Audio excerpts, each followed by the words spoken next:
So what's the topic of today before we get started? I know we're pretty much going to recover territory we just tread over, but you were triggered today on Facebook, similar to ways I get triggered when I talk about this stuff. I Uh, wasn't I wasn't triggered on Facebook, so I was triggered on Twitter, oh, which is where everyone gets give me a quick twiggered. rundown. Give me a quick rundown. Twiggered. I just coined that.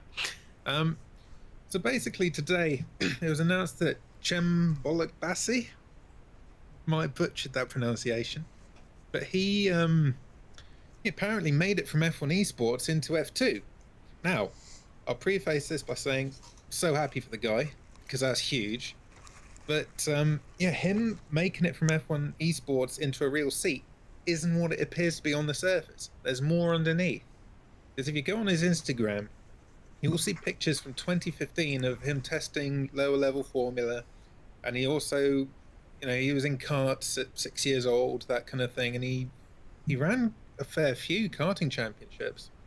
But this seems to be completely omitted. It seems like nobody wants to talk about this because you know the social media accounts F2 and so on, they're saying like, oh, he made it from F1 esports into F2, just glossing over the fact that this dude already had a racing career and esports might have revived it, and he himself said that he got opportunities from it.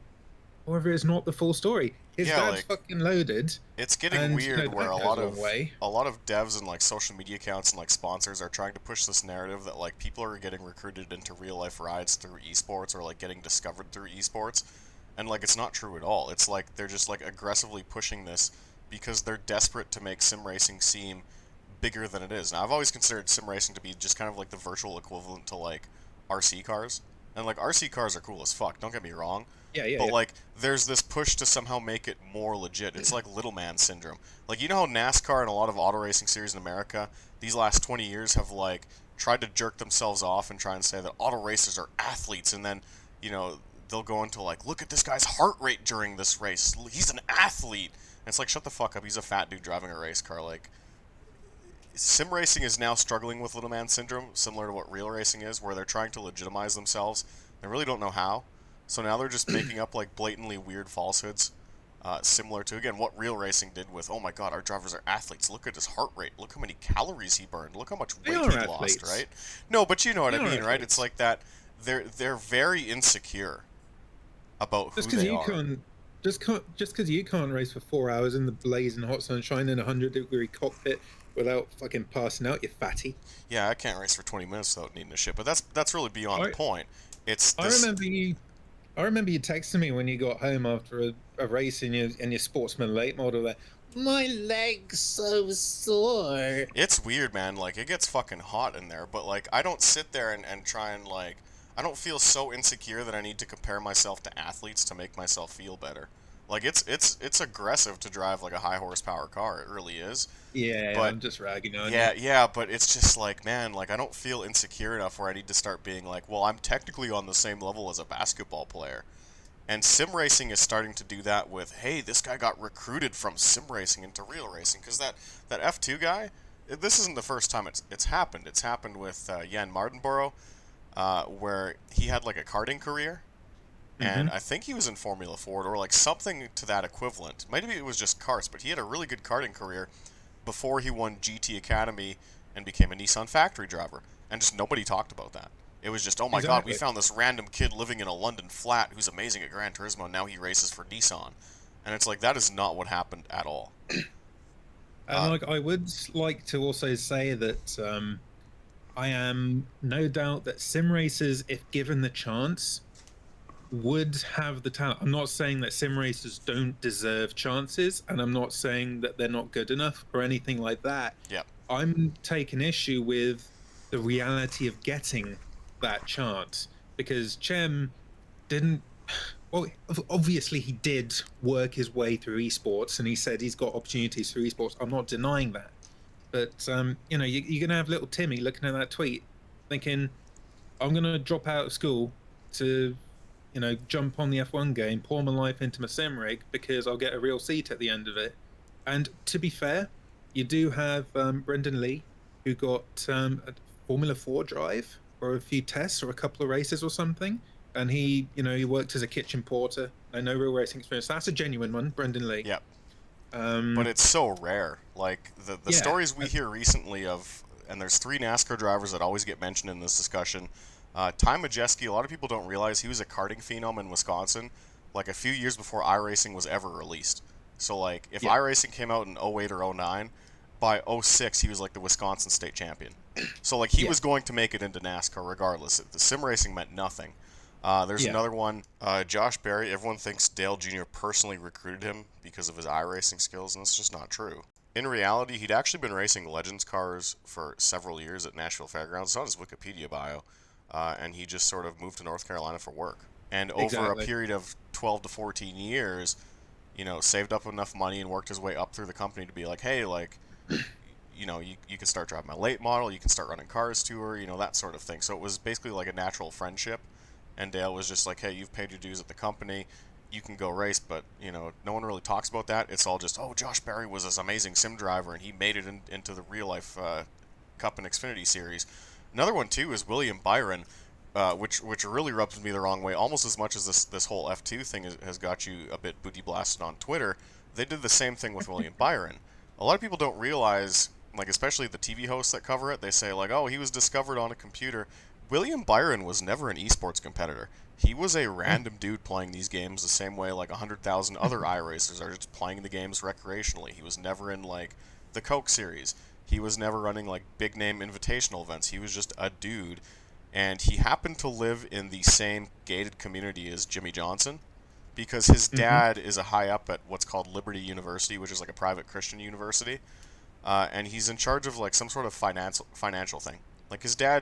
his dad is connected to some people just within the NASCAR circle naturally, because he does like car financing or something like that. So it was basically like William Byron, turned 16 or 17, and was like, "Hey, Dad, like I kind of want like a big boy hobby. I want to go racing. I'm pretty good at this racing game on the computer. Like I haven't won any esports competitions or anything, but like this is what I'm interested in." And the dad's like, "Okay." And they proceeded to buy a Legends car and run 50 races a year. So does that mean he was discovered through sim racing? No, he's a Legends driver. It was No. just, it would be like saying, well, if you played Madden when you were 12 years old and eventually went on to have a football career, does that mean you got your start or were discovered playing Madden? No. But that seems to be because of sim racers' insecurities and this need to be like, we're more than just people playing a video game. There has to be some ulterior motive. We got to make ourselves feel good about this. We have to try and portray it as something it's not and try and drum up stories that really aren't there. We have to try and mislead people. And like we talked about before we went on stream, it's kind of dangerous because like there's a lot of like younger kids in this stuff because like racing sims are fucking cool, and that's around the age we got into it. And Oh yeah. like you and I basically first met when we were like 16, 17, 18, just like fucking around on Rigs or Odds monster trucks.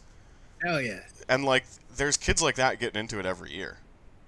And Yep. like that's really cool, but back in the day, like we just played it because it was fun, and Yep. we're both monster truck autists, and it's like, oh man, you watched Speed Channel Monster Jam growing up, like that's sick, I did too, and you know all the drivers, like that's sick, I did too. That's really what it was.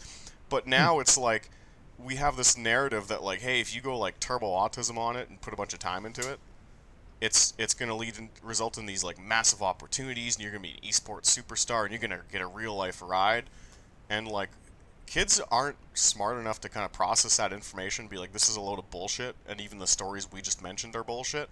So like I really don't want it to result in, kids like neglecting like fun shit in high school, like getting laid or like not playing on a sports team, or like, missing out on things with friends, or like not getting just some shitty part-time job when they're 18 because the fucking social media feed told them that like, hey, you're going to get discovered through sim racing. Yeah. And I worry that because this is coming out of F1 now. Yeah. This is the biggest motorsport in the world right now because of Netflix and all that sort of thing. It's rapidly growing, and think of how many sim racers there are in the world. It's got to be millions, hundreds of millions, maybe. Wait, is that how numbers work? Math is hard. You know what I mean? It's pretty There are close. Like loads of when you yeah, factor in GT and Forza's audience with iRacing and like AMS2 and, yes. and the little niche sims that like guys like us play, there's a lot of people playing it. So F1 are making it viral to these bajillion sim racers that one guy came up through F1 Esports to become one of 20 F2 drivers on the grid. Like there's going to be some heartbreaks out there because some dude's going to just shut himself in his room and grind, and then he could well compete in F1 Esports. He could well win. He could be a 3-time F1 Esports world champion. Jarno Otmir is a 2-time F1 Esports world champion, and he hasn't gone. And I'm good friends with Jarno. I would know the second he got an opportunity, but he hasn't been rung up or anything. And some kid's going to make it, to esports, be a 3-time world champion, and be like, okay, I wait by the phone. Where's my call? And then maybe he does get an opportunity, but it's like, you're going to have some team owner be like, yeah, I have a McLaren GT4. I'd love to have you in the seat. Okay, hell yeah, that sounds great. Yeah, it'll only be 100K for the season. And it's that reality is going to hit them like a brick. And well, that's basically what happened to our buddy Sev. Like, one of the guys that I ran PRC with back in the day that I still talk to, once a week or so, ended up beating like a BMW factory driver in the rain at the Nürburgring in like some open test session. And I think a few years later he went to like an Audi driver development weekend with like 20 people, and he got to run like a front wheel drive Audi TT Cup. It's the same car that's in AC as like one of the DLC cars. And he's like straight up, he's like he either won or he came second out of like 20 or 25 people. And they're like, okay, so you won, but like pay up X amount of money to run the season. Check now, please. Yeah. Check in hand. Thank you. Yeah, people don't understand this, and people talk shit constantly, and I've gotten people will leave nasty comments about how Austin's a failure, or about how a guy like me is a failure, or whatever, because they got to pro level racing and now they don't race professionally anymore. And the hard truth of it is your parents pay for it up until they run out of money or you run out of connection with them as you get older, and then everybody has to take 5 to 10 gap years to go to college, get a decent job, build up their wealth again, to then spend money on racing later if they want to do it at kind of like the semi-pro level in the US, with the lack of a talent pool especially. If you don't live in Europe where there's racing constantly and come from a family that's connected to racing, nepotism is extremely prevalent in racing, and people don't realize that, but it really is.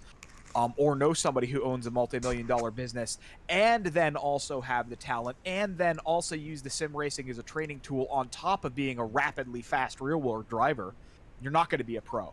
None of these guys that come from these sim racing championships aren't also really fast drivers in real life, right? Like Gigi Alessandrini, a national autocross championship, I think was the guy who won the Spec MX-5 NASA Invitational on iRacing a couple of years ago, and that guy's like an amazing driver in real life. The sim racing is being used to augment training for modern people that if they were going to go pro, they would be a driver anyway.